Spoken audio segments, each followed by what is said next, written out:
قاضية ري شهركي وولاتكي إيرانيا ري إمام السمعاني كتابة الأنساب، إمام ابن كثير كتابة بداية ونهاية رواية كان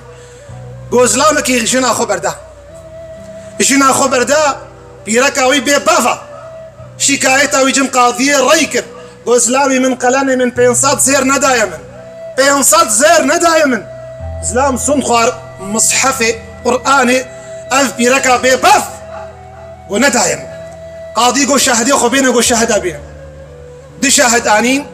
بدروا فرداوان فلان روجي ورجب قاضي هاتن زلام جهاد زلام برداي جنك الحياة بنرن الغيرتها بنرن برداي جي قوت يدا قوت نجنكي قوت سروكي سروي خراكا خانم دا شاهد تبين انت ناسك بري قوش نكراكي زلامي يعول قو أزبني قوشي بقر ملت اسم الله خورانكي وخدي وكيلا من قلاني ويدا ايدا وجوارا بين صدي دي بالعافش نكرو يخشاني فانا دي لا إله إلا الله أبا حيا بو أبا غيرت بو أبا غيرت بو بغيرت يدليزن بحيا يدليزن حتى قو غيرت وحياة ناف مدنا ميني حتى قو بيجي أمجي إنكار نكن أمجي خكوركن وانخكركن قيسا أخور نبيشم خشك أخور نبيشم خوارزي أخور نبيشم براسي أخور نبيشم